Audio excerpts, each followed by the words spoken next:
Kuan Yew School of Public Policy, and it's my pleasure to welcome you here to this public lecture on behalf of the Dean and the faculty of the Lee Kuan Yew School. While our guest prepares himself, perhaps I can take a few minutes to make you aware of some housekeeping rules. Rule number 1, please, cell phones. I'd like to ask that they be put on silent, preferably, or if you can't live without them, perhaps on vibrate mode. Housekeeping rule number 2 is probably completely unnecessary because we've got a full house.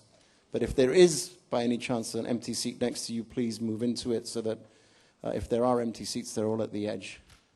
But I don't see that as being a problem. And the final housekeeping rule is when we get to the Q&A at the end, please do step up to the mic, introduce yourself, and ask a short, sharp, and insightful, hopefully, question. Profound, thank you.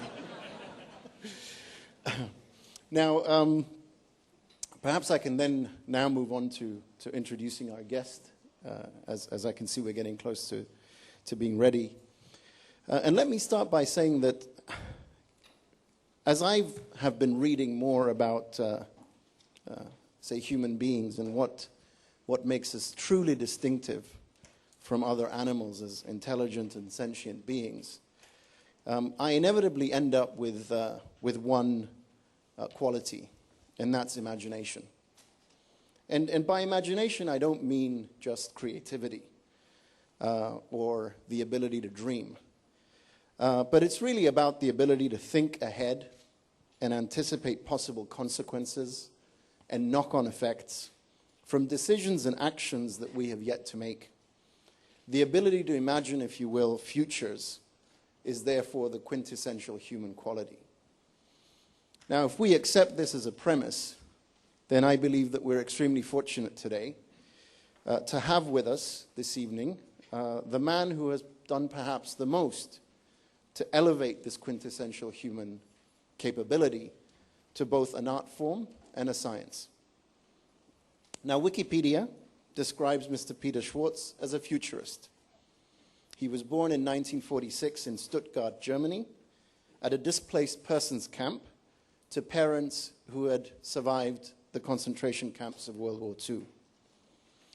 Mr. Schwartz and his family emigrated first to Norway and then to the United States, specifically to Camden, New Jersey, where Peter Schwartz went to school with other children, including a certain Steven Spielberg, who some of you may have heard of. Some of us make it and some of us don't. He won a National Merit Scholarship that enabled him to attend Rensselaer Polytechnic Institute, where he graduated in 1968 with a Bachelor of Science in Aeronautical Engineering.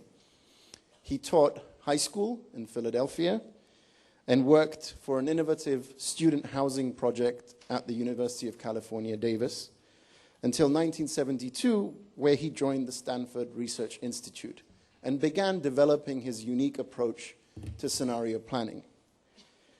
The rest, as they say, is history, but let me briefly run through the rest. He rose to head the Strategic Environment Center, and in 1982, he moved to Royal Dutch Shell, where he became head of scenario planning. In 1988, he founded an innovative consulting and networking company, the Global Business Network, which he sold to the Monitor Group in 2001, although it still exists and operates as an independent entity within the Monitor Group. He is the author of, amongst other works, The Art of the Long View, 1991, The Long Boom, 1999, When Good Companies Do Bad Things, also 1999, and Inevitable Surprises, 2003. He also served as a consultant on a number of popular movies, including Minority Report, War Games. He's married with one son. Ladies and gentlemen, Peter Schwartz.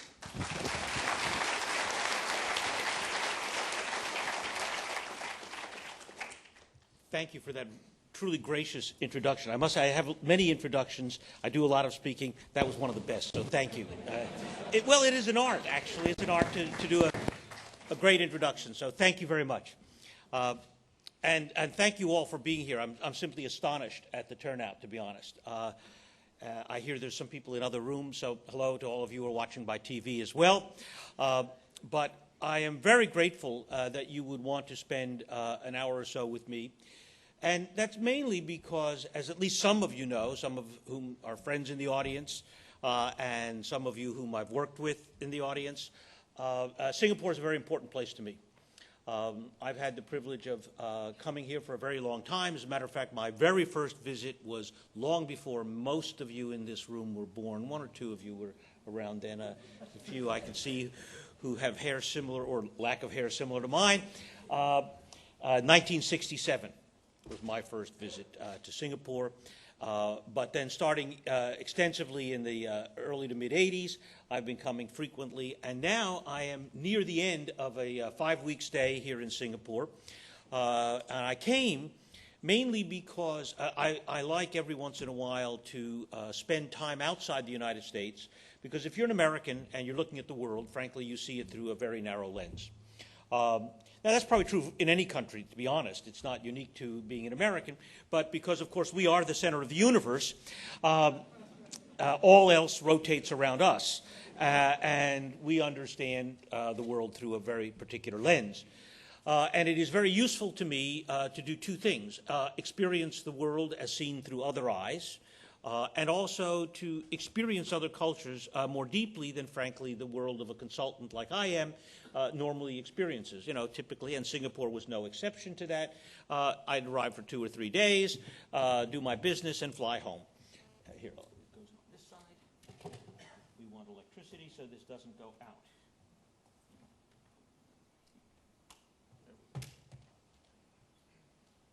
Good. So my purpose in being here for the last 4 weeks, and for another week or so still, was to have the opportunity to at least see the world from Singapore on the one hand, but also to see Singapore through the lives and day-to-day of many people here who live the life of an ordinary citizen of Singapore. I have the privilege of knowing most of your leadership and many of the remarkable people who've created this school, for example, and my good friend Kishore Mahbubani and others. But frankly, when you do that, you also only see a segment of life. I mean, as great as all those folks are, they are not the average Singaporean. And they are not the people who shop in the supermarket, buy food in the stalls, ride the MRT, and so on. Normally when I'm here, I have a car and driver and all the usual accoutrements, and it is not the way life is actually lived. So I had the privilege of dining with several of you a few times in the evenings and seeing again the world through different ages, different cultures and subcultures within Singapore. So from my point of view, I got everything I hoped for in being here, in getting a sense of what life is really like in Singapore, getting a sense of what the world is like as seen from Singapore. However, my obligation is to pay it back a little bit. Is to perhaps share a bit of what I see looking around the world. And so that's my purpose in being here. Kishore is a very dear friend. We've been friends for many years. I've had the privilege of having at my home in Berkeley. And when he asked me to come and spend a bit of time at the Lee Kuan Yew School, I considered it a great privilege. So what I want to do today is to talk a bit, and the honest truth is I have more material than I can actually cover in this amount of time. So in fact, what I'm going to do is I'm going to cover a number of the big forces at work in the world that I think are lying ahead, some of the big surprises, a way of interpreting the world out in front of us, ending up with, as you will not be surprised, with some scenarios. But I have much more than I can cover. So I'm going to flash by some things, which I will only flag, and we have time for question and answer. And in that time, if you can come back and say, wait a minute, you didn't cover this or you didn't cover that, please feel free, and I will be happy to go back to some things that I will not cover in any depth, something I'll just zip by. You'll see a slide go by and say, oh, no, I'm not going to talk about that one. Okay? But the general thrust of this talk is very straightforward, and that is that not only can we not predict the future, but that we live in a time of great surprise. Now, it is not hard to make that case today, almost a year into one of the world's great financial crises. If I had been here only 1 year ago, in the summer of 2008, and told you that, oh, by the way, in about 3 months' time, the entire U.S. investment banking industry would disappear in a single weekend, you'd say, that can't happen. But, of course, that is exactly what did happen. And we can go back over recent years, and we're living in a world, whether it's 9/11 or the collapse of the Soviet Union, or, frankly, the birth of the Internet and the transformation of the world economy that happened with that, or many others that are happening almost day to day. It is very useful, in my view, to try to think about what some of those surprises might be, not because we can predict, because I don't think we can, but because we can actually see the signals out there. We can see some of the early warning signs of what may happen. And then if we see those, we have a better sense of what may lay ahead. So, in fact, we really are in the rapids, in the whitewater, right now. And I don't know if any of you have been whitewater rafting. I have and enjoy it. And a couple of things about whitewater rafting. First of all, you have to paddle a little faster than the water, otherwise you can't steer. So the question is, how do we paddle a little faster than the water? But equally important, we often don't know what's around the next bend. We don't know whether there's smooth water ahead, whether the rapids will keep right on going, or there's a huge waterfall we're about to go over. And so I think that it is very hard when you're in the midst of this kind of turbulence to actually look up and see what may still lie ahead. Now, indeed, we're no better today at predicting the future than we ever have been. There's an old Arab proverb that he who predicts the future lies even if he tells the truth. And a Chinese proverb, now this may be apocryphal, but as I've understood it, is that he who lives by the crystal ball will die from eating broken glass. So I do not aim to really predict the future, but give you some glimpses, if you will, of some of the things happening now that are the important signals of what may yet come. Now, what I'm going to focus on first is not the long-term future, because, of course, until we understand what's happening right now in front of us in the midst of these rapids, it's very hard to think beyond that. Because, of course, this could be highly consequential. You know, if you think about the great economic crises, say, of the mid-20th century, the events that flowed from these changed human history. It is not hard to argue that the fall of the stock market, the collapse of the world economy in the 1930s was the trigger for World War II, and all that flowed from that, and many of the social, economic, and political disruptions that happened thereafter. It is not hard to argue, for example, that the collapse in the price of oil in 1986 collapsed the Soviet Union, as they basically could no longer have the oil revenues to sustain their economy, and so on.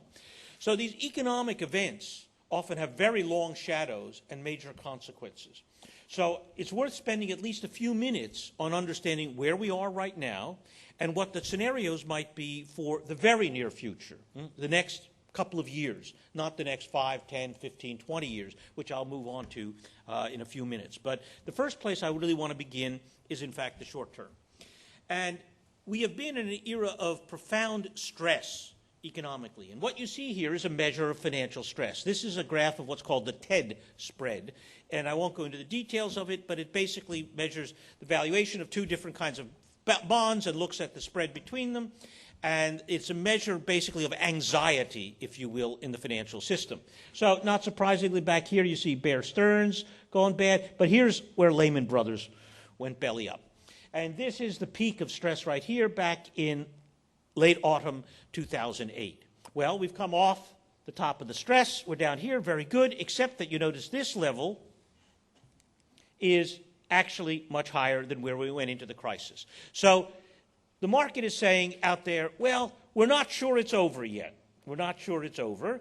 We're way off the peak, so we're not on the brink of a major crisis at the moment. But an important question remains is, are we now in a gradual wind down and a return to normal? Or are there yet big shocks ahead? Well, what we've seen, first of all, is the stock market collapsed a great deal, but now it's come back. Markets are up a bit, and people are feeling a bit more sanguine. Is there good reason for that? Well, I'm not so sure about that.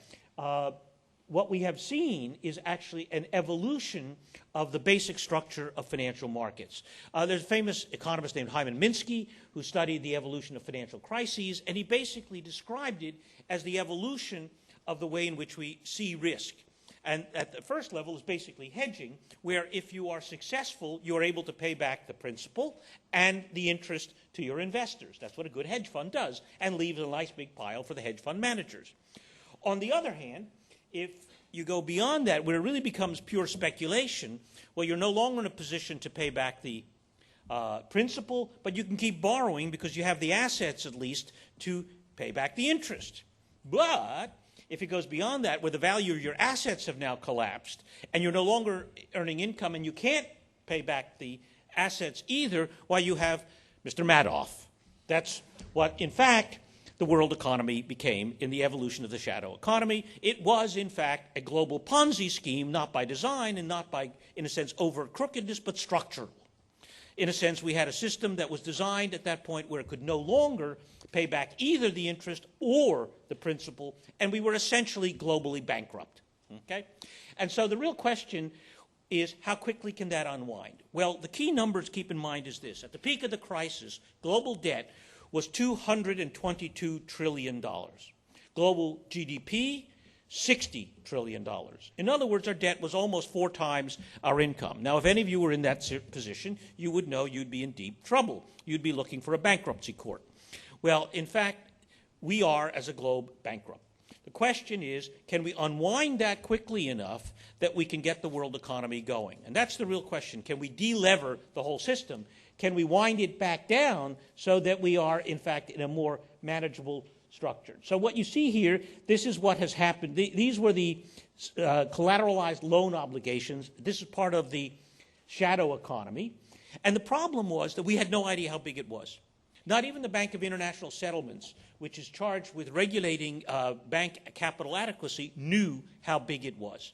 And it basically reached a level much, much larger than anyone knew, and as a result, when we had to try and deal with it, nobody could deal, nobody even knew what was out there. So part of it was a lack of transparency, and part of it was also essentially a set of perverse incentives in the banking system, what we now think of as the Greenspan fallacy. Alan Greenspan said, we don't have to worry about it because bankers will do the right thing. It's in their interest. What he didn't understand was that we had designed a whole set of incentive schemes and payment systems that were built around the idea that you keep it going. And they kept it going. And so they were riding a horse they couldn't get off of. And they crashed the system. So it was a combination of perverse incentives and a lack of transparency in the system that created a systemic crisis. So it was not overtly the action of any single individual. You can't put it all on Mr. Greenspan or even George Bush's hands, though they both bear significant responsibility. What we do see, however, is this, a dramatic collapse in securitization.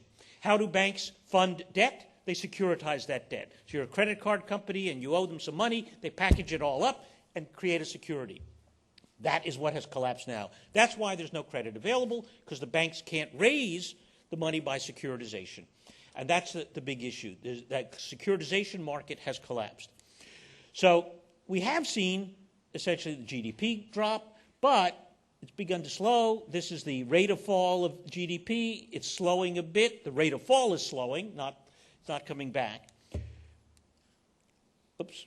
And we've seen a huge impact of stimulus. This is China, US, Europe, and so on. So we basically have added about 5% of world GDP through the stimulus. That's a very big number. Now, of course, most of it has not played out yet, so it's just beginning to hit. It's hitting in some places like China already. But the United States has barely felt $1 of the federal stimulus yet. In part, it's a function of, many of you will know, I live in California. And, of course, we're bankrupt, too. We've just had to cut $30 billion out of our state budget. Well, that hasn't been replaced by the federal government. So actually, a lot of the stimulus is actually being counteracted by the state deficits in the United States. So the impact of the stimulus is less than one might have expected. And on the other hand, we are seeing beginnings of growth returning in developing countries. However, this is key. If we're expecting, in a sense, say, Chinese domestic demand to cause equal growth, here's the problem. There's U.S. consumer, that's 18% of world GDP. There's the Chinese consumer, a tiny fraction. He can spend a lot more. And by the way, this consumption is, in fact, a lot of public consumption, not just private consumption. So that you've got, when the federal government in China is spending money, that's in there. So the private consumer is even a smaller fraction of that. So basically, you could multiply the Chinese consumer by a factor of 5, and it wouldn't be enough to cover for it. Now, interestingly enough, there was a very good article here in the press about 2 weeks ago on a new Asian long boom, making the argument that actually in the developing world, the bottom of the pyramid, you begin to add it up across China, India, Indonesia, a number of other countries, can eventually begin to make up the difference because there's so much demand. But of course, it is a different character of demand. You know, they ain't going to be buying BMWs, they're going to be buying motor scooters. They're not going to be buying laptops, they're going to be buying PDAs, and so on. So the impact on the economy in terms of absolute growth is still relatively modest for some time to come. So the real question is, when do we Americans go back to our normal habit of buying and not saving? Okay, because now we're in forced saving, and the world needs us to buy all your stuff. I mean, that's basically, we specialize in consumption. The Chinese specialize in making, we consume. They save, we borrow. It's a perfect system. But that's, you know, that's the way it works. That is the way, and the question is, will we go back to that? Because until we do, actually, it's going to be very hard to get the world economy going. But there's another factor in this, and it is the shocks that may still hit the system. We still have the housing market to deal with, we have the financial system to deal with, and we have the basic economic conditions and the question of unemployment. And this is the chart to remember. This is the chart that will actually tell you whether we're going to have another crisis or not. And the problem is it doesn't answer the question, it poses the question. And that is, how much do we have to write off yet, basically, before we can start lending in a significant amount? So this is how much we've written off so far, which is about $1.3 trillion. Here's how much has been raised by the banks and so on. It's about another $1 trillion. So a little over $2 trillion. Well, here's Goldman Sachs' estimate of how much has to be written off. A little more than $2 trillion.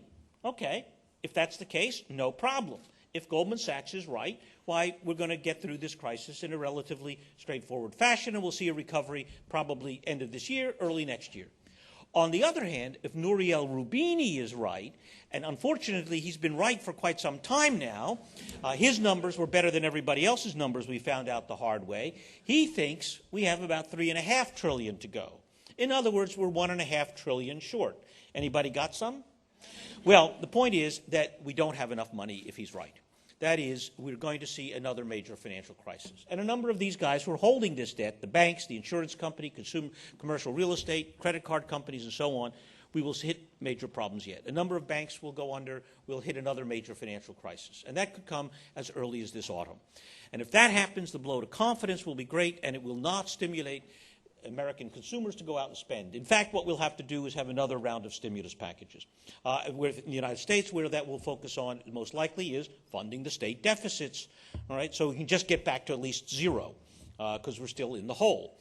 So my view is that there's a reasonably high chance that we are going to see another financial crisis yet in this autumn. It could be this autumn, maybe it won't happen until next spring, but we are not yet out of the woods. Now, if Goldman Sachs is right, then we got no problem. But I would take very seriously Roubini's projection of the total debt. And he's not the only one, T2 Partners. Both of these guys have gotten the numbers right so far. So there's reason to think they may be right. On the other hand, the Goldman Sachs guys are obviously very smart. Just check their most recent bonuses. So this is really the key. How quickly can we actually manage this crisis?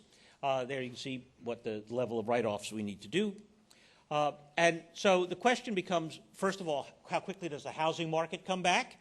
Well, we're actually seeing some hints that it may be coming back now. We're actually now, since I did this chart a few weeks ago, we're actually now down close to this. We're down to about 17%. And so the question will be, we're going to have to undershoot a little bit. It'll come back. When do people start buying houses again? But this is the real key, unemployment. Because what everybody's worried about is losing their jobs, right? We're at roughly 10% unemployment, and unemployment is a lagging indicator, i.e. people don't start hiring again until they're building up inventories, till they've done all that, till they're basically back with an expectation of significant growth. And when people start getting jobs again, well, then they can expect to buy a house, buy consumer goods, and so on. So that whole loop of unemployment, housing, and the financial markets are closely connected. So until you start hearing unemployment beginning to fall in the United States in a meaningful way, it is unlikely that we will see all those variables in a positive environment. And that's really the key issue in the short run. So, the impact, obviously, on world trade has been huge. I'm not going to go through the restructuring of global finance that's underway. That's going to be complicated. But what we've now discovered is, and this is very important from a public policy perspective, is that the interconnections between trade, development, and global finance are intimately connected. So the IMF, the World Trade Organization, and the WTO all need to work together in a way that they're not accustomed to working together. They're separate institutions with separate sets of issues. And so we also have important structural issues in the public policy environment that have to be played out and coordinated to make it all work. And that has barely begun in that thinking about how we restructure this, the model of global finance and global governance that's involved. So, short-term scenarios. Well, one possibility is that we will see more shocks, or, maybe we're past that environment, no major shocks in front of us. And the real question, in my view, however, has to do with globalization. Globalization is under challenge. And why? Because, of course, what we have seen is that one of the mistakes we made was how rapidly the crisis spread around the world. That is, we thought these were decoupled markets, and they were not. So a financial crisis in a small town in Iowa, as banks go under there because of the failure of mortgages there, turns out to affect a community in Germany who bought bonds from a bank in Germany that bought the bonds from another securities dealer in the United States, and so on. So we found that the crisis was tightly coupled around the world. And so what we now have the question of is, are we going to continue down the path of globalization, or will the pressures of local crises force many nations to pull back from globalization? And I think this is really the fundamental issue. Because if we move into a world that is moving away from globalization, not only is that very bad for Singapore, it's very bad for the world.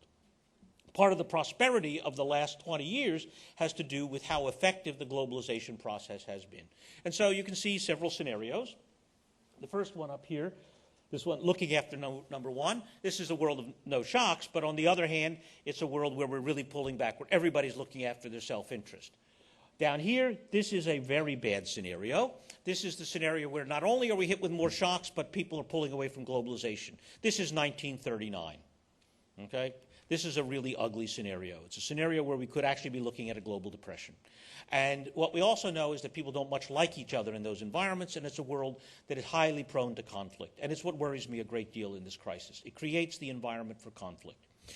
Over here, of course, crisis puts us all together. If we really are committed to this global system, this is a scenario I called all in this together. And finally, this scenario that, in fact, one of your writers commented on the other day, what I call long boom 2.0. I wrote a book earlier called The Long Boom, which said the only ways the long boom could come undone would be a global financial crisis and a rise in terrorism. Oops. Well, we got both. And so the question is, do we get it revived? Well, that requires a world of few shocks and continued globalization. So the basic message out of all of this is that the uncertainty is still very real. It's still very real. That I hope that gives you a sense of some of the dynamics at work in this system, but the uncertainty is still very great. And we won't know for some time yet, months, maybe a year or more, really how this will play out. If we're lucky, the write-downs move quickly, that they're more modest, we'll see recovery within 6-9 months, and we'll begin to see unemployment turning middle of next year, and the U.S. economy and the world economy beginning to take off. If, on the other hand, it's more like this kind of a world, we're talking about 2011, 12. You will not see a second Obama administration. Think President Palin. Hey, we got George Bush. So, I mean, let's be clear. Governors from Texas who don't know anything are, governors from big states, Texas, Alaska. Alaska's even bigger than Texas, right? And she knows all about foreign policy. She can see Russia. So we could do that. It sounds as painful, but think about it. It's not impossible. So this is not a happy outcome, i.e., if, in fact, we end up not only with an economic crisis, but a political crisis that flows from that. And so the issue here is very real, both domestically in the United States and globally. The uncertainty persists. So that's the short-term view. Let me move on. Oh, wait, these are some quick shocks, all very familiar. Pandemics, that can't happen. Terrorist attacks, that can't happen. I'm going to mention this one, the food shock, in a minute. We've had a recent cyber attack, Iran, but the food one is, pandemics one, you all know about that. I don't need to tell you any more about that, about how we actually could have another major outbreak of influenza in the fall. It's a big issue around here. Terrorism you don't need to know about. You know all about that. But food, this is a big one.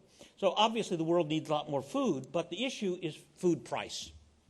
That is, the world has abundant food supplies, but like oil, it's a commodity. And when the margin between supply and demand gets very narrow, as it is today in many things like rice, you can get large price movements with small perturbations in supply and demand. But the new factor is hedging. So the reason that oil prices went up so much last summer was that there was a natural movement up due to the tight margins in the oil market, e.g. the movement from, say, 70 to 100 was the natural dynamics of a tight oil market. But on top of that, the movement from 100 to 150 was hedge funds. Basically, $900 billion came into the oil markets and pushed the price of oil from 100 to 150. What happened? The perception was the market was changing, that $900 billion disappeared in a matter of a few weeks, and the price plunged again. Same thing can now happen in food, and is almost certainly going to happen sometime in the next few years. The most likely commodity to experience that is rice. And in fact, the net result of that will be that some countries, say this country, would suddenly find that rather than spending 20% of your national income on food, you would end up spending 40 or 50%. Now, in fact, we were there in the 1970s with oil. That's exactly what happened when the price of oil went from $3 a barrel to $13 and then $30 in 2 leaps. And so the risk here we face is not that we're going to run out of food. The risk is that people will starve because they can't afford to buy it. And that countries will have severe economic crises because of the requirements of importing food. And most countries are food importers, not food exporters.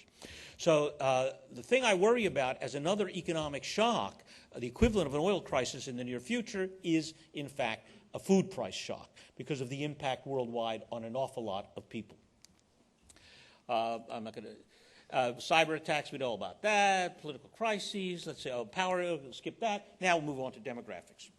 Well, there's been a lot of talk about population growth and so on, but I'm interested in the surprises. We all know that population growth is slowing down around the world, and in fact, the United Nations is about to lower its long-term population growth forecast from 9 billion peak in 2050 to 8.5. What we're seeing is the whole world is doing what you're doing here in Singapore, not having babies.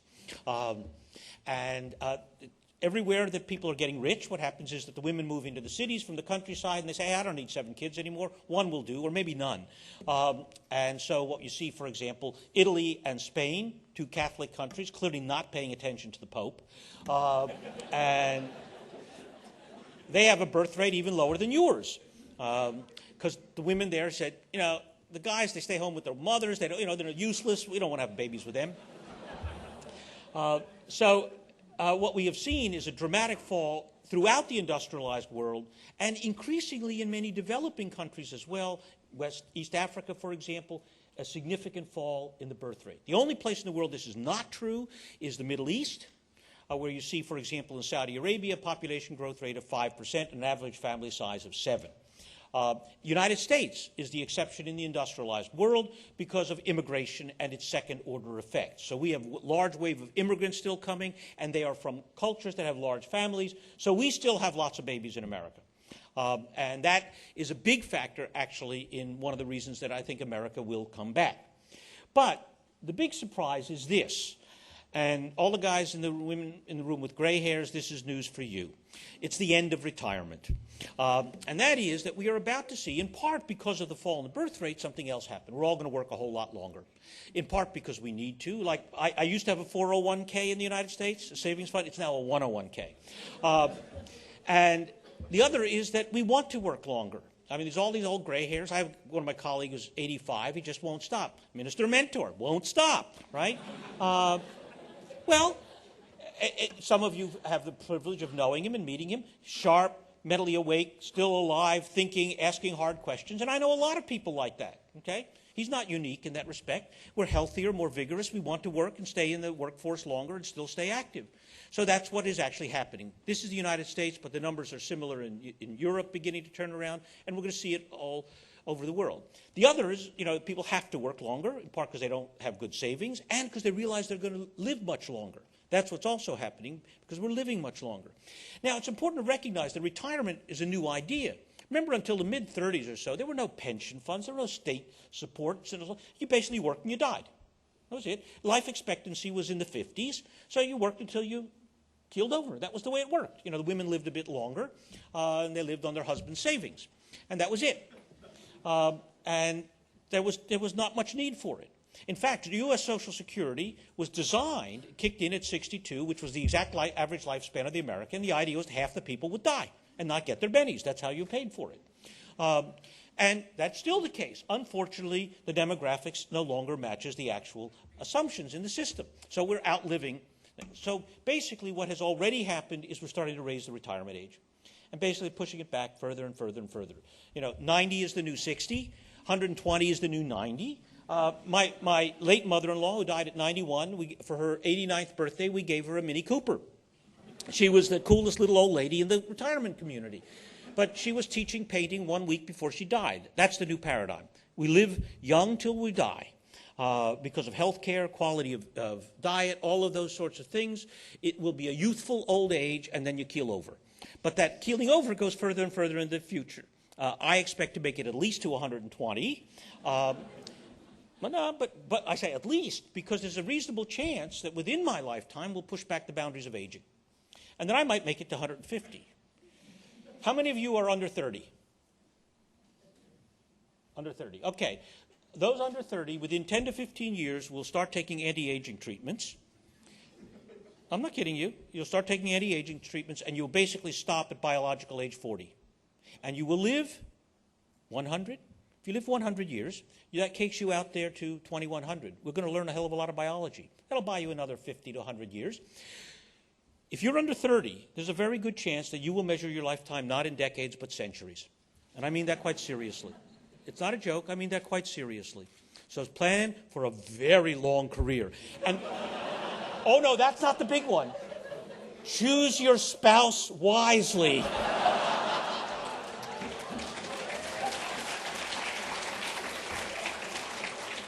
Imagine 2 centuries together. So this is a big change in the human condition. That is what's coming. This is not, you can count on it. I don't know whether it'll be 5 years or 10 years or 15 years, but the stuff is in the labs right now that's going to extend your lifespan 2 centuries. This is a huge transformation of the human condition. It is one of the biggest surprises ahead, that we are going to change the fundamental lifespan of human beings. And that is, now unfortunately all of us, 60-year-olds, we may buy a few extra decades, but we've screwed it up so badly we're not going to make it to 200 or 300. But the under 30s, they have a shot at 200, 300, 400. And I'm quite serious. That's not a joke. Okay. The other piece of demographics is at the other end, the young.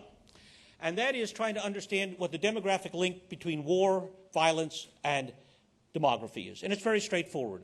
Nearly all violence in the world is carried out by young men between the ages of 18 and 35. Okay? Women, you ain't violent. It's the men. So wherever you see crime, wherever you see war, it's where there are young men.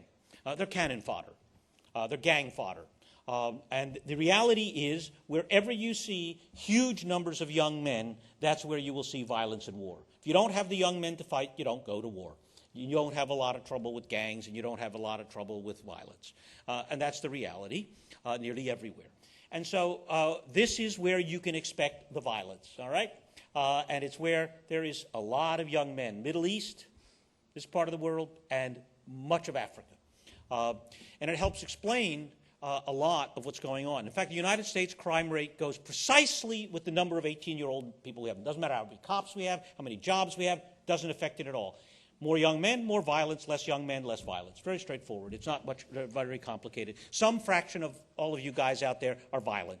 And look around the room, see, you can see them, pick them out. But the point is very simply this, that this is a demographic reality, and there's not much we're going to do about it. Okay? Those young men have been born. And so you can have a high probability of a number of places in the world that, irrespective of the quality of economic development or the quality of governance, you're going to see warfare and violence is endemic. And it's part of what is going on in Africa and the Middle East. And it tells you a lot about what's happening, unfortunately, in the world. That's why, by the way, China, who has not enough, will actually be not nearly as violent as many people fear. Okay, let's talk about a couple of social dimensions that are important. One of the big mistakes that many sociologists and many thinkers about the future made, myself included, was to imagine we were becoming a more secular world. Science was advancing, and of course, some of us can remember Nietzsche, God is dead, right? Time magazine had it on the cover. Well, he's back. Not Nietzsche, but God. And so, in fact, what has happened is that the world has become much more faithful, and particularly Christians and Muslims rising in very large numbers. And it's a very important reality, particularly for those of us who have not taken it very seriously in the past, to recognize that society, culture, values, politics will be profoundly affected by people's religious beliefs. This doesn't necessarily imply religious warfare or conflict, but it will shape a great deal of human life because it isn't slowing down, it's increasing. We see more people. This is, for example, the growth of new members of Christianity and Islam. This is focused on Christianity, particularly on the more dramatic Christian sects of Pentecostalism and charismatic Catholics. And what we're seeing is just a huge growth around the world. Even in China, literally hundreds of millions of people today are claiming to be Christians.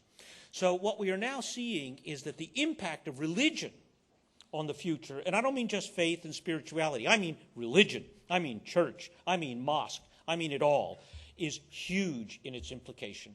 Now, as someone who's not a person of faith, I actually have a hard time trying to understand what its meaning is, to be honest, because I don't really get it. But having said that, it is still obviously a fact of life. No American president can run and declare himself an atheist, for example, right? Can't be done. And Ronald Reagan was a devout Christian who never went to church. Obama, whom I admire deeply, is very clearly a man of great faith. And so what you see is it is actually playing a great role in political life and will play an increasing role, not a diminishing role. The other big transformation of the last 50 years is in the role of women. When I was a student, graduated in 1968, the women were struggling for the right to work, the right to participate. Well, the reality is this, that the majority of law school graduates, the majority of medical school graduates, and most of the industrialized world are already women. Okay? And look around the room, ladies. Look around this room. How many of the graduate students in this room are women? The future of politics and law lies with women. You're going to run the world. The male era is over. Well, the demography and the reality is who runs the world? It's the lawyers, unfortunately. But it is the lawyers. Every politician, they all got to be lawyers, right? They have to write laws. And so what we now see is, in fact, a fundamental transformation that I believe is irreversible. Now, the one place in the world where this turns out to be a big issue, of course, is the Middle East, and where they're leaving behind a big hunk of their human talent. And in the end, I think that is what will force them to change, because they can no longer afford the loss of that human capability. And when they look around the world and they see one head state after another being a woman, it's going to be increasingly difficult for them. So, in my view, this transformation is irreversible and fundamental. And all you young women have a hard time understanding what it was like when your mothers had no sense of what their lives could be like. They had no prospect for their lives that you all now have today. But that is a fundamental transformation that I think is probably the single biggest social change of the last half century, the emergence of the dominance of women. Now, the other big thing, I'm not going to spend any time on this, is the fact that this last year we basically crossed the threshold of half the world is now urban. And we'll hit probably globally about 70% by 2030. That's typical of most countries, 70 to 80%. And we're emptying out the countryside. People are leaving the villages because they're boring and miserable and dangerous, and moving to this country, to the cities, which are full of life and vibrant, and where opportunity lives. And that transformation actually is very good for the environment, because cities are much greener than what we do to despoil the countryside in subsistence agriculture. So this is a very good thing for the environment, that all these people are moving out of the country and into the cities. Now, that leads me to the environment. So, climate change. Singapore has begun to take climate change, I think, seriously and rightly, because climate change is inevitable. We are in a period of climate change already, partly human-caused, partly natural. We don't know how much of each, but they're both very real. The problem is that the climate does not change smoothly. It changes suddenly and abruptly in very dramatic ways. So, in fact, what we are seeing now is a shift in the mean invariance of climatic phenomena. More frequent extreme weather, more hot weather, more extreme hot weather, more rainfall, less rainfall, more sea level rise, more ice melting. Yesterday I was in Cambodia, and I was sailing on their big lake. What's the name? Tonle Sap, right. And that is fed by the Mekong. And the person, we went out on a boat to see the fishing villages. And this happened to be a local environmental guide, and he observed, because he understood it already, that when the ice disappears in the Himalayas, that lake will disappear.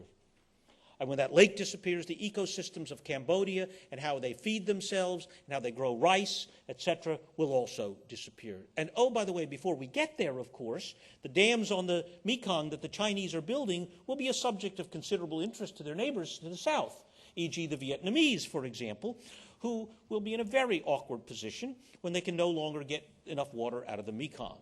This is the source of conflict that lies ahead, is the struggle over water, particularly in Asia. Because every major river system in Asia is... Nope, we don't have that slide there. Every major river system in Asia comes out of the Himalayan highlands. The Indus, the Ganges, the Brahmaputra, all of them. The Yangtze. When those glaciers disappear, 3 billion people will be struggling for water.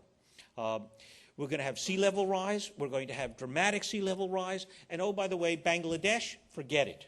It cannot survive. You're going to see 160 million people trying to find someplace else to live. Your own neighbors, Jakarta, serious trouble. Malaysia, not. Everybody lives inland in Malaysia, not on the sea. KL is relatively high. Jakarta is already half underwater. It will really be underwater in 20 years' time. So climate change is the single biggest crisis we face in the decades ahead. How we deal with this, we're going to have to adapt. We're also going to have to try to mitigate. But there's no doubt in my mind that we need rapid attention to the issue of climate change. And the politics of this are still vexed. It really comes down to the United States and China, and it's all about the coal. This is essentially the forecast for how much coal the United States and China and India are going to start using. And this is, even if we come up with carbon capture and sequestration, the technology for capturing the CO2 out of that coal, and we start relatively soon, that's how much of the coal capacity will actually be really CCS. So we have a really big problem here. It's why, for example, within a few years you will have a floating nuclear power plant offshore here. We are already learning how to build 35 and 20 megawatt power plants, putting them on barges. Who's doing it? The Russians and the United States. Russians are already floating the barges up to the Arctic, carrying 35 megawatt power plants, very similar to the ones they have on nuclear submarines. And oh, by the way, you've had nuclear power plants in your neighborhood before. You had one here not long ago on the Ronald Reagan. You had 3 of them, the nuclear-powered aircraft carrier. You've had a number of them in the neighborhood. And as far as I noticed, nobody went running when they showed up. So, in fact, you will eventually build nuclear power here, offshore, on little barges, 20, 30, 40 megawatt plants, and that's how you're going to get rid of your hydrocarbon that you use here in Singapore. And more people will do that. Because unfortunately, renewables can't go far enough to deal with baseload electricity. So the big challenge is how are we going to power our cars, how are we going to power our power plants, and we're going to do it, some with renewables, but we're going to go back to nuclear power at first. And one of the big things that will develop, particularly things like small-scale nuclear power. And you will eventually move to electric vehicles. This is the ideal place. By 2020, every new car here will have its wheels turned by an electric motor. Some of them will be hybrids with producing hydrocarbons or natural gas or fuel cells, but basically the wheels will be turned by an electric motor, and eventually it'll be all batteries, and you'll produce the power centrally. The advantage of that is you can capture all the emissions centrally rather than having them highly distributed. So we're moving toward a world of electric vehicles and clean power because we have to. It's not an option. Are we going to get an agreement this year? I think not. This is essentially the U.S. plan, and there's no chance, this is the emissions targets that we're trying to achieve, there's no chance we will achieve them. And they're even very modest. They're wimpy targets. So basically, we're going to exceed, today we're at about 400 parts per million, compared to 280 during pre-industrial revolution in terms of CO2 emissions. We're going to go north of 500, maybe 600. That implies a global temperature rise of somewhere between 3 degrees and 4 degrees. We're not going to hit the 2-degree target that the countries just agreed to. So we are going to see major climate change, even if we try to do as much as we can.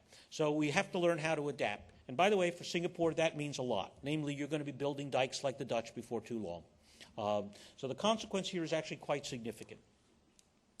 All right, science and technology, and then I'm going to wrap up with final scenarios. On the one hand, I'm extremely optimistic because of the science advances. We are in the early stages of a major scientific revolution. It's driven in part by the fact we have lots of great new tools like the Hubble telescope, all kinds of advanced computers, new kinds of things like atomic force microscopes, etc. We have lots of new scientists. We have lots of money. You're spending a huge hunk of your GDP now on R&D. I serve on the RIEC that helps oversee it. You're one of the world leaders as a result, but I think this is very smart on your part. But that's because there's also great opportunity. We're pushing the frontiers in nearly every field of science and technology, and we can see the beginnings of a new industrial revolution that are critical. Part of what's happening, you all know that the advance in IT was driven by something called Moore's Law, i.e. the power of chips was increasing so fast that the cost fell by 50% as the performance doubled. We're now seeing the same thing in the technologies of biology. This is the cost of DNA sequencing. I have my own DNA sequence. I actually know it. And it turns out I am who I thought I was. My parents are who I thought they were. And we are from the part of the world that we thought we were. So it all turned out to be good news. I also know what diseases I'm vulnerable to. But the implication, and by the way, this is the lifespan graph so far, is that the effects in biology of what has already happened in molecular biology and genetics, so the revolution's already happened, we know a great deal already, is going to be quite profound. And it will be profound in at least 3 areas. The one is regenerative medicine. And by that, what we mean is a new paradigm of how we do cures. So today, basically, there are two options in cures. Surgery, and most of it is we cut something out and rarely put anything back. And the other is chemistry. We pour chemicals into your body, and we hope the good effects outweigh the bad effects. And they don't always. And so what we're seeing now is a new paradigm, and that is tissue regeneration. Now, we all experience this regularly. You cut your finger, it heals. You break a bone, it heals. You have a heart attack, it doesn't heal. You have a stroke, it doesn't heal. So what we're learning how to do is to trigger the natural responses of the human body, some by stem cells, by other mechanisms, and including growing artificial organs. Is that a distant dream? No. There are already 12 human beings who live with bladders from bladder cancer that were grown for them out of their own tissue. Now, a bladder is a relatively simple organ, but today we're working on a kidney and a liver. When I need a new heart sometime in the next 20 years, because that is what I'm vulnerable to, I'll grow one from new tissue and they'll replace this. I won't have to wait for somebody to die. What this means is this is one of the reasons why we're going to be replacing parts for a long time to come. If you look at an old airplane in the sky, almost nothing in that airplane was there when it was first started to fly. Everything's been replaced over time. And that's what you're going to look like. You're going to have more and more parts that will have grown from you. But the additional thing is human enhancement. We're actually going to make better people, and we're going to have new ways of doing that. So, for example, at MIT, there's a guy named Hugh Hess, professor, PhD in bioengineering. And Hugh had an unfortunate accident when he was a teenager in mountain climbing and lost both of his lower legs. Now, Hugh has built for himself the most advanced prosthetics in the world. They are very cool ankles and feet that are attached to his knees, and they've just wired them into his thighs so he can control them. They look straight out of Star Wars. They're chrome, they're very cool, absolutely neat. He can dance, he can run, he can ski, all that stuff. And Hugh is the new paradigm of the human being. And he says, look, the upper half of my body is decaying on the same rate everybody else's is aging. The lower half of my body is improving on a 3-month innovation cycle. 2 weeks ago, announced a little microscopic telescope that can be placed in your eye if you have, for example, macular degeneration. It's meant to deal with disease. But on a normal person, you want to be able to see 5 miles away? No problem. Super eyes. People with ultimate vision. All of that is coming in terms of enhancement of human performance. So someday we'll have the enhanced Olympics and then the regular Olympics. We are going to see within the next 20 years enhanced human beings increasingly walking the streets. Some will be biologically enhanced, some will be electronically enhanced, some will be chemically enhanced. We're already doing chemical enhancement. I'm sure there's 1 or 2 college students out there who have taken, say, an appropriate drug the night before their tests to improve their short-term memory, because those drugs now exist. and increasingly ubiquitous among students. I'm sure none of you have, of course, but in the United States, before the SATs, the purchases of these drugs goes up like that. And what we're now doing is already improving short-term memory, neural functioning, and we're going to do more and more of that. Some is for disease treatment, but some is actually for performance enhancement. But the big one, if that wasn't big enough, is synthetic biology. And synthetic biology is the ability to take essentially cells and modify their functioning to do things you want them to do. So, for example, in the States, we already have a little company called Artemisis? No. It'll come back to me. But it's producing a drug called artemisinin using E. coli bacteria that have been modified so that they excrete artemisinin, an antimalarial drug. In that same laboratory, if you walk around, you can smell the next product. It's diesel fuel. 2 weeks ago, Exxon announced a $600 million investment in Craig Venter's new company to use algae to produce all kinds of varieties of hydrocarbon fuel. Their emissions are hydrocarbon fuels. This is the beginning of a new industrial revolution. We're where the steam engine was in 1850 or the electric motor in 1870. We are beginning a process of bio-industrial transformation, i.e. more and more stuff that we make around the world will be made using biological processes. We'll do things the way nature does things.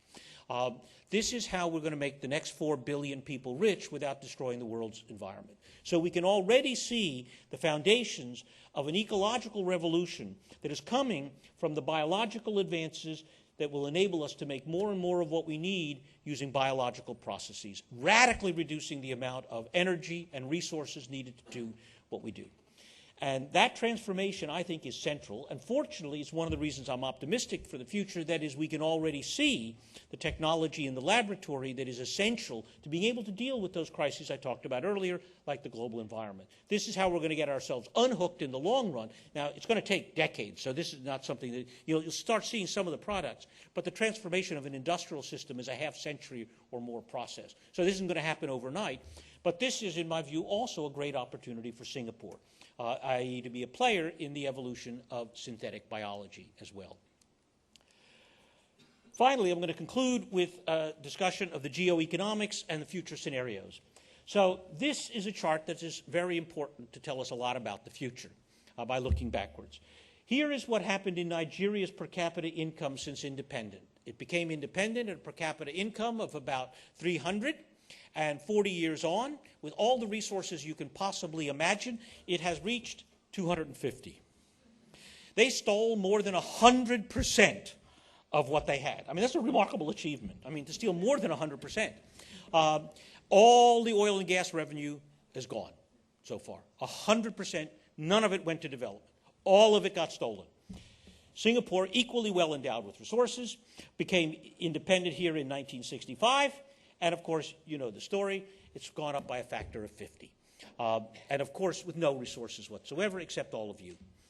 What Singapore has done is understood that governance, education, the quality of its institutions, its systems, its human capacity is how you grow. We are in a knowledge economy, not a resource economy. Look at the resource-rich countries and look at the knowledge-rich countries and see which have done better. Look at Japan, for example, Taiwan, Korea. None of these are resource-endowed. All of them have prospered by education, development, and better governance. And the difference between Africa and Singapore is not that the people are stupid in there or that they don't have resources. They've had corrupt, incompetent governments, every single one of them, with almost no exceptions. And that's the difference. And that was the difference here. But you were able to exploit knowledge, not resources. And that's critical because there's no limit to knowledge. There's no limit to human creativity. It is only the capacity to organize it and develop it. So there is no limit to growth. There is no limit to growth. It is only a function of human organization and creativity. And that's what's really driving the system. So, in fact, we already see economic transformations that are flowing from that. We are about to see one of the great economic transformations in the digital economy, in the knowledge economy. My friend Chris Anderson, who writes Wired Magazine, has a new book out called Free, and it basically makes the point that essentially the price point for all digital goods is zero. That is that what we are going to see is all things, whether it's music, movies, books. As an author of books, that's very painful. My brothers do music, I do books, we're both broke. And so what we're now seeing is the radical transformation of how all knowledge is distributed, because the distribution and manufacturing costs of digital goods is zero. Okay? You make one copy of a movie, every other copy in the digital world is free, and it can be distributed for free. So suddenly we find ourselves in a fundamental new economic paradigm where knowledge, on the one hand, has great value, but its price is zero. How do you make money? That's the great challenge. Now, fortunately, Steve Jobs got a good answer to that. One's called iTunes and the iPod. Shouldn't Sony have done that? Right? They had the record company. They had the MP3 player. It took somebody outside that industry to reinvent it. So one of the interesting opportunities for Singapore is one of those interesting industries out there that need to be reinvented. You see Jeff Bezos doing it with the book industry. Anybody got a Kindle yet? Okay. You know, what we have is already, you can see book publishing going in a new direction. And we're going to see more and more stuff becoming free. Google is the paradigm of the future. But Ryanair will give you a free ticket and then charge you for a whole bunch of other stuff. Get free DVD players, free television satellite dishes, if you pay for services on top of that. So the new paradigm, it's like the old, give them the razor blade, give them the razor, and then sell them the razor blade. I have a little company in the nanotechnology business for measuring, it's a medical device, and it basically has you measure breath content using a little nano chip that we make. We give you the device for free, you buy our chip. It's expensive. And that's how it works. So there is, in fact, a new paradigm beginning to develop, driven by this knowledge economy, and part of the challenge is the disruption that comes along with that. Now, in geopolitics, what we've seen, I'm going to skip some of this stuff. This is, yeah, Russia, yeah, you're not interested in Russia. This is interesting. This is a surprise. The privatization of foreign policy. We have a new phenomenon. These guys, plus a few others, have more money involved in foreign affairs than any country but the United States. They are spending, between them, well north of $50 billion on things like medical care around the world, environmental affairs, social justice. Today, if you want to talk about world medical problems, you no longer go to Geneva to talk to the World Health Organization. You go to Redmond, Washington to talk to the Gates Foundation. And this is a new phenomenon. What these guys want matters a lot. And I can assure you, you don't have an embassy to Branson yet, or to Omidyar, or to Sergey Brin, one of the founders of Google. And yet these guys, we work with them all, have a vision of a transformation of the world. And they ain't telling you what it is. And there's no set of institutions constraining them. Their checkbook is very, very, very large. And they're using it. And it will affect geopolitics in very significant ways. You ask Gorbachev, what ended the Soviet Union? He'll tell you it was the satellite dish and the PC. And who gave it to them? It was George Soros. And he was the one who sent the PCs, the satellite dishes in, and he said, when we could no longer control what our people saw, the game was over for us. Transparent societies are impossible to control. And that's what these guys realize. And the Chinese aren't going to be able to stop that transparency no matter how hard they try. No country in the world will be able to. The system is infinitely leaky, and the workarounds are many. I'm going to skip the NGOs, but this is an important one. Of course, what we've now seen as a result of the financial crisis is the potential for rebalancing the world. Basically, this is how much we owe China. The United States owes China. Actually, that was at the end of last year. Now it's 2.1 trillion, actually. That is how much of our reserves they own. Now, at the end of World War II, we ran the world because we had all the money. And everybody owed us a lot of money. We determined the basic conditions of the world. Now we're debtors. They're lenders. Who gets to write the rules? Not the debtor, but the lender. So the new set of global finance is not going to come out of London and Washington and New York. It's going to come out of Singapore, Hong Kong, and Shanghai, and maybe Tokyo, because they got reserves. They're not too creative about it, but they got the reserves. So the point is that this financial realignment that's now going on will have very large political consequences and very large geoeconomic consequences that are already in train. And the rules of the game are going to be set in this part of the world, not in the Western world in terms of the evolution of global finance, because you got all the money. And it's really simple. Who's got the money writes the rules. It's not much more complicated than that. And so this is where the new global financial systems will begin to emerge. So now let me conclude with some scenarios. So there's still a lot of uncertainty. We got the BRICS. We got all kinds of new players. We've got protectionism potentially rise, new kinds of integration, etc. However, I think knowledge growth is predetermined, so I'm not going to go into all of this. I talked about why we're in a knowledge-driven world. But what we've also seen is, in fact, a world of increasing interconnection. And the interesting question is, what happens as it becomes interconnected? It becomes more shock-prone. And so the question is, what takes you back to stability? So one of the issues here in terms of managing a global system is how we manage this interconnection going forward, and it will be critically important. The second big uncertainty is what the basic structure of geopolitics is. Before World War II, it was really a world of interests and alliances. Basically, think Axis Alliance, Western Alliance, so on. Post-World War II, driven mostly by the United States, it was a world of institutions and laws. The IMF, the World Bank, the United Nations, the BIS, etc. Question, what is it going forward? Is it going to be a world that falls back to the world of interests and alliances, or will that world of laws and institutions continue to develop and grow? And I think this is a critical issue for Singapore, because you benefit very much from that world of laws and institutions. And the question is, will China want to play with that? Because China has always seen itself as a world of interests and alliances, and not a major player in the world's institutions. Will they become major players? That's one of the big uncertainties. Let's see. Yes, the structure of national power. This is an important one. So there is a theory out there, and that theory, and this is very important to Singapore, there's a theory that says, actually, all knowledge societies will become democracies like us in the United States and Britain, right? Because, of course, knowledge workers want to have creative control over their own lives, and what that means is voting for the president. And the theory is that if China becomes a knowledge society, they will become a democracy like us. Well, the answer to that is patently false. You're a perfect example. You are a quasi-democracy, but the real challenge for Singapore, which you have amply demonstrated, and this room is a real example of that, is attracting talent. Can you attract talent? And the answer is unequivocally yes. Do you get to participate in the political life of your country? Yes.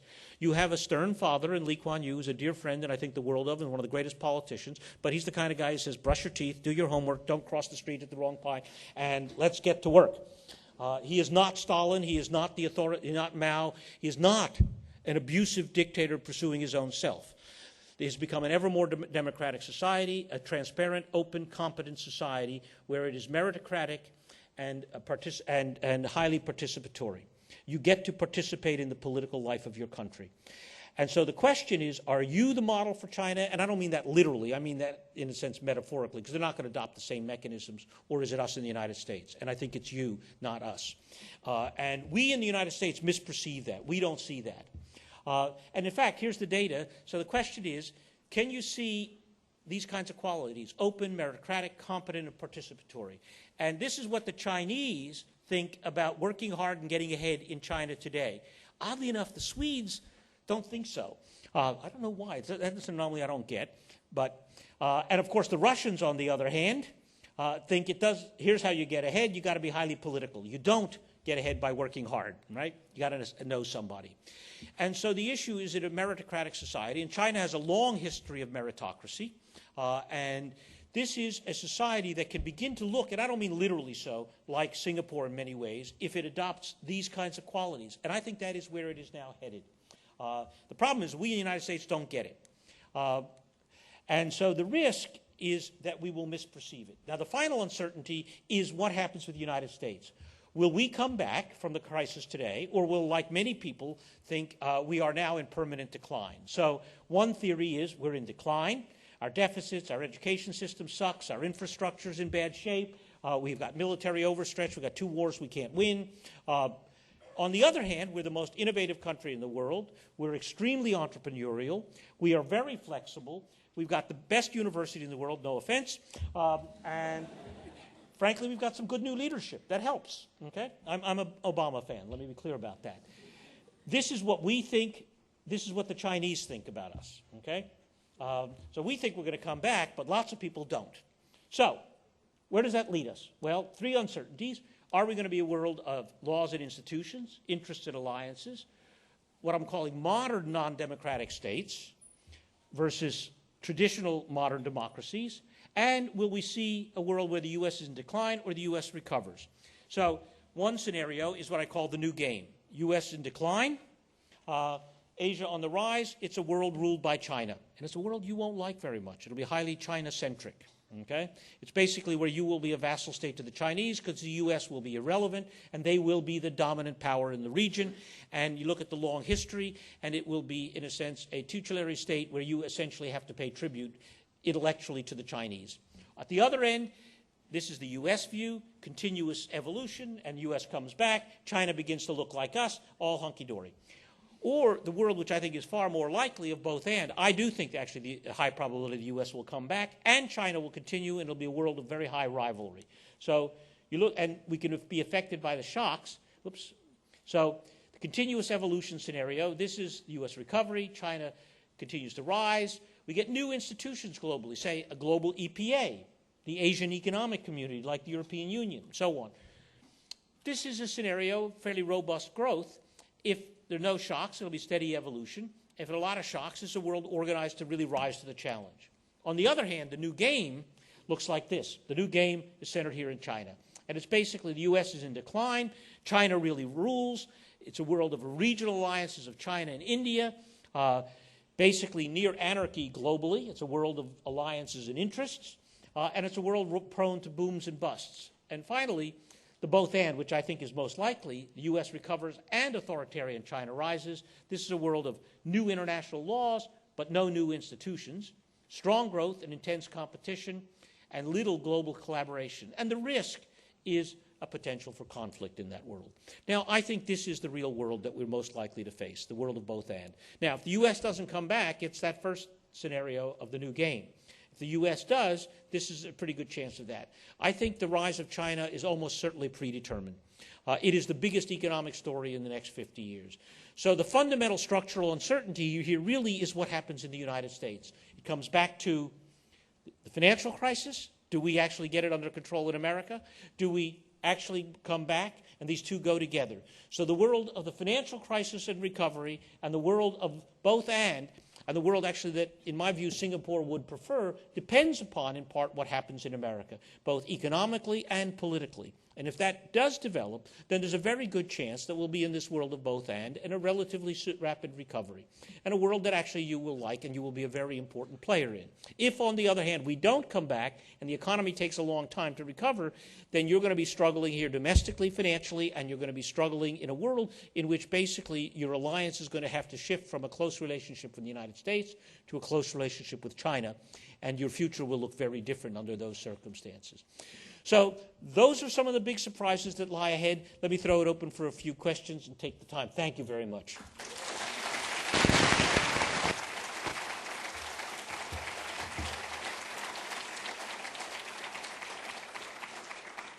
I see there are microphones here. Please feel free to ask questions or raise challenges. Some people prefer to put their challenge in a form of question. You can do that if you wish to be more polite, but feel free to challenge anything I said. My name is Kevin Yao. I'm a citizen of Singapore. What I'd like to ask is that, what I'd like to state is that I think your worldview is overly optimistic. I think that your sense of scientific optimism that science will prevail, will triumph, is unrealistic. There are fundamental limits to growth. Maybe not limits set out and established by the Club of Rome, but there are fundamental limits to growth. Just like there are limits, like the second law of thermodynamics, there are limits. There is a physiological limit to what crops are capable of producing. There are limits as to the availability of phosphate, something that's indispensable in intensive agriculture. There are limits to how much topsoil that this planet can continue to lose. There are fundamental limits. Your statement that there are no limits, that human ingenuity, human scientific capabilities, triumphalism of science, triumphalism of technology might not be realistic, in that this whole period of human history where technology has triumphed, or at least perhaps pushed back the boundaries somewhat, but technology might be acting in a fashion whereby we are mortgaging the future, right, to pay for the present. And that is a possible reality that might occur, and that if human beings continue to survive as a technological civilization, say 20, 30 years from now, perhaps we may not even have a technological civilization, say 50 years, 60 years down the road. Can we get to the question, please? Because we don't have a lot of time. Just making a statement in that the scientific triumphalism, the triumph of technology might not be real. It might be something transient, something like a small bubble, something that's unusual. Well, this bubble has gone on for about a century and a half now. And you may be right. Maybe the scientific progress will both stop or be inadequate to meet the problems. I entirely acknowledge that could happen. But when I look at the reality of the last 50 years, more people live better today than have ever in human history. More people are better fed today than ever in human history. And in fact, in more and more places in the world, we're reducing the human footprint on the planet rather dramatically. Singapore is a good example, but more countries around the world. I live in the state of California, which, despite having a deficit, in the last 30 years, since the mid-70s, when Governor Jerry Brown, who's going to be our next governor as well, was the governor, we basically doubled our economy and cut our CO2 and general emissions by almost 50% in that same amount of time. So we got both richer and cleaner at the same time. Now, not all problems are amenable to scientific solutions. Certainly many of the human problems, the human condition, this will not make people happy. I don't guarantee happiness. What I do think, however, is that the consequences of human economic activity and human economic development can be radically mitigated, and it doesn't guarantee it. We have to do the science, we have to develop the new energy sources, we have to develop the better biology, and so on. So it won't happen just because we wish it. You're right, there's no guarantee, and it might not happen. We could be wrong. On the other hand, what I do want to suggest is that we can already see many of the elements of the science that are necessary to radically change that pessimistic view. Now, you may be right. And it may be the end of civilization is near, the human technological civilization is near, and that my son, the 19-year-old, will have a miserable life in front of him. I don't happen to think so. Now, let me say, as somebody who was born in a refugee camp, of concentration camp survivors, to not be optimistic, to see my own life looking back and see the life that my parents got to live after that, would be churlish.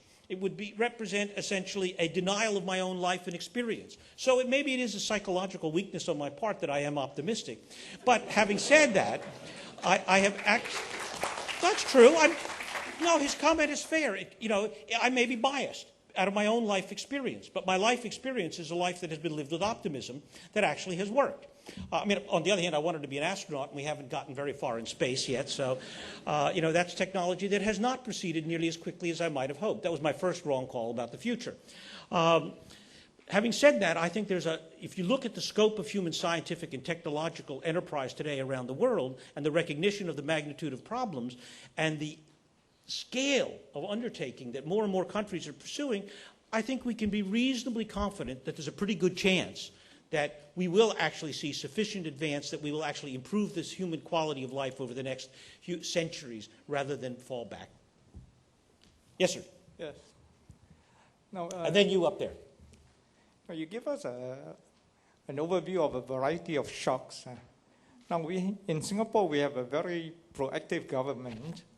Now, is there an early warning system or anything like that that will enable a government, a proactive government like Singapore, to prepare itself for these future shocks like climate change, terrorism, pandemic, flu, stuff like that?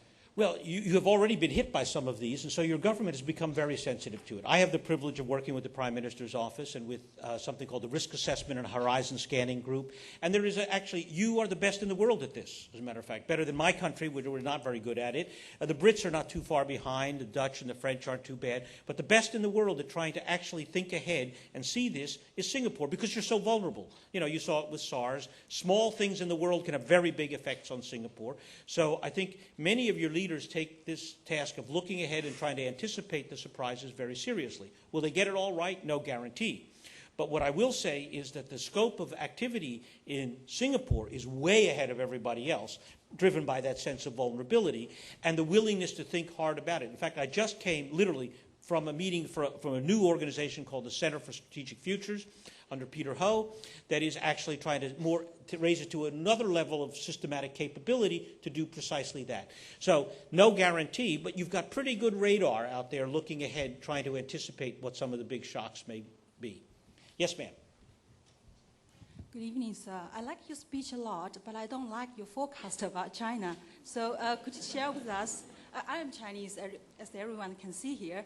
So what are your bases for your forecast that China can become a regional power that most people here would not welcome?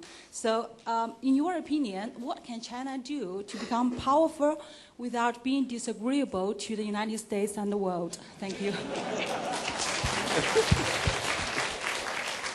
It's a great question. And the answer is actually very straightforward. The way I like to put it is very simply this. I mean, Europe went through a century and a half of war before it got to the EU.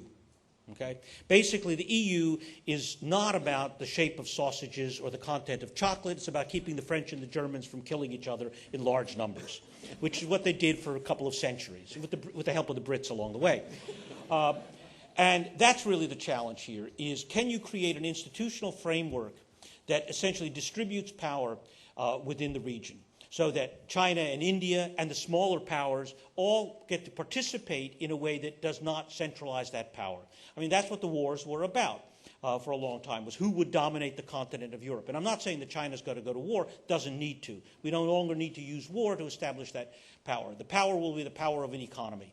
That is an enormous economic engine that will create both demand and supply and will create enormous financial strength. So the issue is simply this. Will China help create a framework of laws and institutions, say an Asian community, and I don't mean literally an EU for Asia, because it won't look like that, but a set of institutions and laws that help distribute that power away from the center of power so that its neighbors and others do no longer feel the sense of threat from a very, very large player. Look, there's the old joke of where does the biggest gorilla sit? Anywhere it wants. And that was true for the United States for a long time. We were the biggest gorilla, and we weren't always wise about our power. We abused it. But one of the things we did do was to create a framework of institutions. And it is what has mitigated conflict globally. If you look at the first half of the 20th century, 180 million people died in war. In the second half of the 20th century, 20 million people died mostly in civil wars, not in transborder wars. And why? Because we had institutions that denied the legitimacy of warfare. Now, we have still a serious problem with civil wars. We need to find ways to intervene in places like Zimbabwe and Somalia and others, but that's another question. So the central issue for China is I'm quite confident it will develop economically. It'll become a more open, democratic, quasi-democratic society. I don't think it'll be a long time before 1 billion Chinese will be voting for the president of China, but we'll see more democracy at a regional and local level and much greater openness and transparency. However, the commitment to institutions and international law is the crucial question. And so if China helps take initiative in supporting a framework of institutions in Asia, that's why I mentioned an Asian economic community, say EPA, the Global Environmental Protection Agency, maybe born out of Shanghai or Beijing, or better yet, Singapore, that in fact it helps support. That, I think, is the key. So that as long as everyone in the region, and by the way, including the United States, feels that China is committed to this framework of global institutions, no problem. It's that question of whether it is or not that is the central issue. So that's what I base my view on. And that, I think, is an uncertainty. I think the answer is it may. Its history was not great in that respect. Okay? It has no history of that. So that's the question. That's what makes it uncertain, in my view. So does that answer the question? Okay. Yes, sir. One of the scenarios that I'm almost glad you didn't touch on is sort of the rise of strong authoritarian states. And the U.S. is making a tremendous investment in the war in Iraq on sort of automated technologies for controlling and stabilizing social populations. And I was just wondering what forces you saw sort of countervailing this sort of rise in authoritarian control of civilian populations using automated tools. Well, that's a tough question. The truth is, I think authoritarian societies, strong authoritarian societies, are actually weak. That is, that they are unsustainable. And you look at Tehran and what has just happened. Twitter has taken on the Iranian administration. Okay, suddenly they who want to control information can't control it; it gets out. The transparency in the world is what has changed. Privacy is over, by the way, as a result. But the fact that I can see my hot tub on Google Earth is actually quite significant. It's not because you can see me naked, but because everything is visible. And that means authoritarian societies rely on the control of information. They control their population through the control of information. And if they can no longer do that, eventually they break. Russia was the Soviet Union was the classic example of that. I think the ability of the Chinese government to control the internet will be a further example of that. And eventually they break down.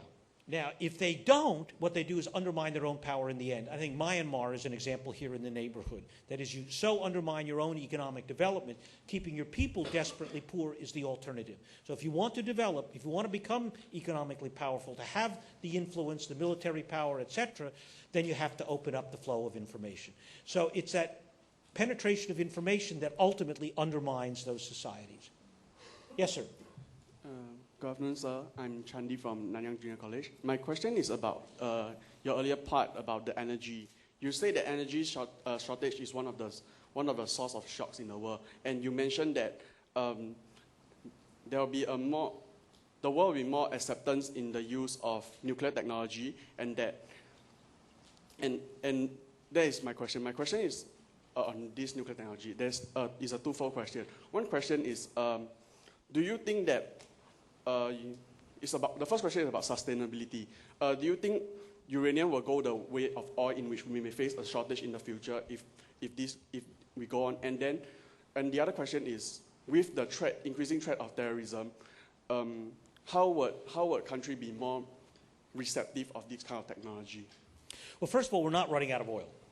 We'll stop using oil long before we run out of it for environmental reasons. The real issue with oil is climate change. It is not, we got a lot of oil in the world, but we're going to radically reduce the amount of oil we use, not because we're running out. We'll make it more costly because we'll put a price on carbon of some form and drive up the relative price of oil no matter what anybody else thinks. That is what will happen, and we will end up making oil too expensive to use for the things we use for it. It's too precious. Those hydrocarbon molecules should be used for chemical feedstocks, not to burn. Having said that, if you take out oil and gas as the principal source and you don't want to burn the coal, if you don't have carbon capture and sequestration, you're pretty much left with nuclear power as the base load. We do not have the long-term energy source until we really get to some form of biological fuel or some other new physics. That's why I think the synthetic biology is very important. Having said that, nuclear power has its risks and problems, but so does everything else. But the risks and problems of climate change are much worse than the problems of nuclear. We can manage the problems of nuclear. We cannot manage the problems of climate change. Now, the issues of fuel cycle are important. So eventually we will get to some form of reprocessing and recycling that we find acceptable. Today's technologies are not very good. They're both dangerous and dirty. But it's important to remember that most of the world's extremely high-level waste did not come from nuclear power production, came from nuclear weapons production, both in the United States and in the Soviet Union. That's where most of the extreme waste comes from. Having said that, the issues are real. So we need to improve the quality of our technology. We need to change the fuel cycle to reduce the likelihood of proliferation and make it more reprocessable. And we are probably going to move toward much smaller scale power plants so you can make them in smaller increments, and they will be less vulnerable to both accidents and any attack upon them. Thank you, sir. You're welcome. Hi, I'm Will from Malaysia.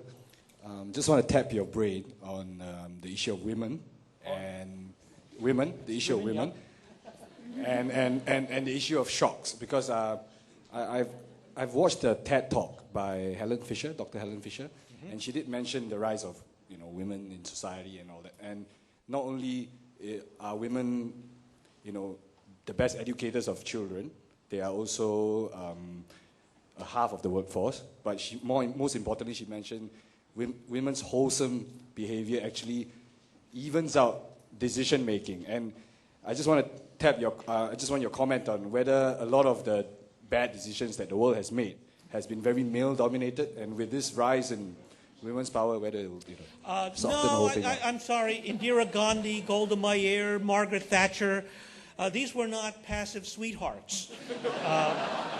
Let's be clear about this. These are some of the most ferocious warrior women.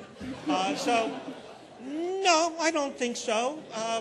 I think the world will be different, but I'm not sure it'll be sweeter and nicer because the women are running things. Well, I come from a really strong feminine family, and I have to say, the women in my family have made a lot of very good decisions. Yeah, well, one need only look at Hillary. Who's the toughest Clinton around? It ain't Bill. Okay? Yes, speaking of Hi, women. my name is Jin Young Choi from Korea. You talk a lot about superpower like US and China. I'm curious about your view on futures of those underdeveloped countries. In the era of knowledge economy, do you think the economic disparity between developed and underdeveloped countries will become greater, or the world will somehow figure out to narrow that gap? Well, the central question is the issue of access and exploitation of knowledge. The most important advance in anti-poverty technology in the last 20 years is not clean energy or anything else, it's Wikipedia. It's the accessibility of all knowledge for free anywhere in the world. Anybody who can get access to the web can now get access to knowledge. I have my BlackBerry here, just a second. So I saw a device last week. This is my BlackBerry. It cost me $900 here in Singapore. My old one broke. But I was in Jakarta, where you can buy from a little company called Maxin, a device that looks just like this. It's made with Chinese chips and a free operating system from China. And it has all the power of this BlackBerry, but it costs $100. Suddenly, another billion people just joined the world economy last week, okay? Because they can now afford this device. And they can get access to the web, they can download attachments, they can look at Wikipedia, and suddenly any kid on the planet who can get access to one of these can suddenly access all the world's knowledge. So the answer is any place that wants to play that game gets the in. And that's the issue. There's actually two questions. The quality of governance, because, of course, even where you get access, your government can defeat you by the failure of governance, the absence of security. And Africa is a perfect example of that, and much of Africa, not everywhere. There are a few good stories, Ghana, one or two others here or there, but mostly not so good. So the real question is that combination of good governance on the one hand that provides the context within which that knowledge can be exploited. So laws, protection of intellectual property, access, infrastructure, all of that is important, and then access to the knowledge. And that is really the key set of driving forces. So the answer is wherever that is true, we will see development. Where it's not true is we will not. So good governance and access to knowledge is the combination that is, in fact, driving economic growth. And look, the two best examples are China and India. Far better governed today than they were 25 and 30 years ago, and they've opened up much more than they ever were before. That knowledge is now more and more accessible to more and more people, and much better governance than they ever were before. Can they all get better? Can all of our countries? Absolutely. But I think the answer is much of the world, but not all, will continue to get better in that respect, and we'll see the gap begin to narrow. The rich are going to get rich faster than everybody else anyway. That's the way it works. But the question is, will the bottom come up? And the bottom is coming up very fast. In China alone, we're adding 2 new Koreas every single decade. They're going to add another 300 or 400 million people who will be well off in the next 30 years, and another 300 or 400 million after that. India is not too far behind. The place I worry about most is, as I've alluded to, is big parts of Africa. I'm less sure about Latin America. The story is more complicated there. Lots of history, lots of culture. But Brazil, we've seen doing remarkably well in the last few years. So there's even some good signs there of movement forward. So it's various stories around the world. Another place one has to ask questions about, frankly, is the Arab world, where only 400 books are translated into Arabic every year. If access to knowledge is the key, then they're cutting themselves off deliberately from access to human knowledge. And that does trouble me. On the other hand, you see places like Saudi Arabia building new universities, building new science and technology facilities. So you see the beginnings, and even the beginnings of women's rights in places like Saudi Arabia, things beginning to change. So you see things like that. There are some early, very tentative signals that might be changing as well. Yes? Mike, I have 2 questions. One is I've just switched over from being an educator to public policy. I want to ask you, as an Indian who is go back to India and work in public policy, so there are two parts of the question. One is, I've switched over from being a teacher to a public policy person. Is that a good decision? Second is, yes. That I can't answer for you. Right. Second is, what should India be focusing on in its public policy? For example, you mentioned a lot of good things about China and the power game between India and China, and there are other internal challenges for India. So what do you see as the biggest challenges for India, and what should it be focusing on? And maybe I'll take those as my concentration. Well, I think India is much more complicated than China. That's not to say China is simple. I don't mean that. But what I do mean is India is incredibly complicated. China was a coherent civilization that had a kind of center and a system that was a whole for a very long time. India as a nation is an artifact of British colonialism, of many sub-states, sub-nationalities, many cultures, many religions, many languages that I think has a long way to go to achieve a scale of integration. The democracy is a kind of thin layer on top. The elite is even thinner in India than it is in China. On the other hand, it is very global. It is at the frontier of knowledge. It is developing education very rapidly. And I'm actually optimistic about the future of India, but I think it will take longer to achieve that same kind of engine and momentum of growth and development that is happening in China today. So it isn't that I'm pessimistic. I think it's on a somewhat different trajectory, and I think its challenges are somewhat greater than the challenges that China faces. Not to minimize China's challenges either. Yes? And then I think we're beginning to run out of time, right? We'll take one more question after you, and then I think that'll be it. Hi, my name's Eddie, and I'm from NUS. You mentioned the rise of China and India. So you've got tens of millions of people coming every year, highly knowledgeable. So my question is, how is Singapore, with just a population of 4 million, how are we going to adapt to this new world where knowledge is wide open, where China and India have so much more brain power? So what do you think is Singapore's strategy or position to tackle this? Well, I think it's a big challenge. Let me say, I don't want to underestimate it. It's huge because for a long time, basically, you had kind of exclusive capabilities in this part of the world, both in knowledge development and effective exploitation of that knowledge. It was a huge advantage. So what it means is actually you have to stay out ahead of the curve.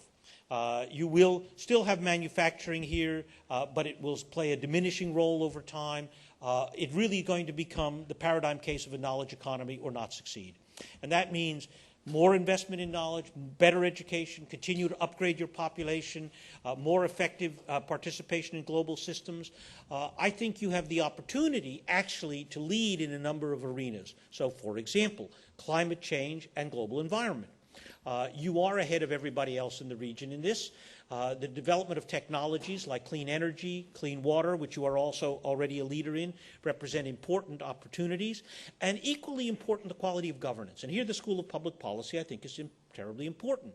That is, you are, I think, the best governed place in the world. And you could teach, and I don't mean in a very literal sense, but you demonstrate to the world what good governance means. You do it every single day. And so I think that it's not an accident. How many of you who are students here are Singaporean? And how many are not? Yeah, there's how you're going to do it, right there. What you're going to do is to demonstrate more and more how to govern a society, how to organize a society, how to lead a society, and create more and more value in that way. But then there'll be other things, you know, many of the things you're already doing, like tourism and investment in high technology and medical advances and so on. So I think you will find a variety of niches where you can contribute a great deal. But you will have to compete very, very hard with some of your neighbors who are coming on rather strong. Right. Thank you. Last question. Hi, sorry, it's a bit tall. Okay, I'm Jacqueline Lau from National Park Sport. Now, all this talk about advancement of science and technology, it's all very exciting. But, you know, especially stuff like making cyborgs out of humans, it's very controversial as well. And it poses a very big question on, say, human morality. And so do you see this leading to a greater conflict of interest between religion and science? And also, if you think there would be implications on the rise of terrorism. I'm not sure about the terrorism part, but it is clearly a very real issue, especially in my own country, where in the last administration we banned science. And Well, their theory was prayer, not science.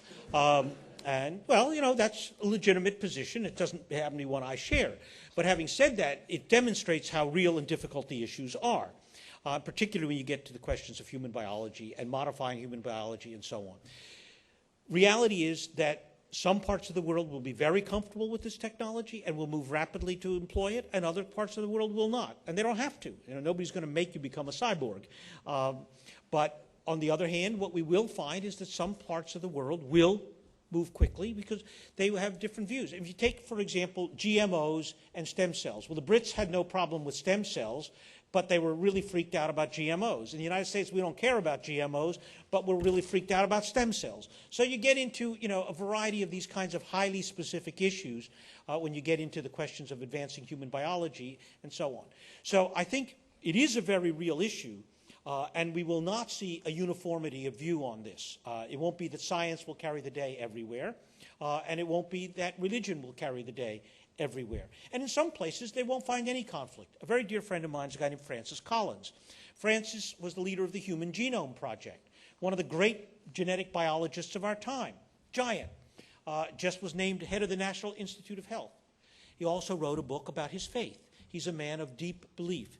He has no trouble with the idea that he understands molecular biology and genetics very deeply, and he believes in God. And he sees these, God programmed the universe to give us DNA. Well, okay, that's fine. That's how he sees it, and he doesn't have any conflict with it. I think an awful lot of people are in that camp as well. So we'll see a great variety of positions from opposition to a balanced view to challenges. And I don't think there's a single answer to that. No doubt that there will be real issues. I don't think it will stop being controversial. Undoubtedly it will be. But I think we will see a great variety of answers to that question. And that will not go away, I think, in the human condition for a very long time to come. Thank you all.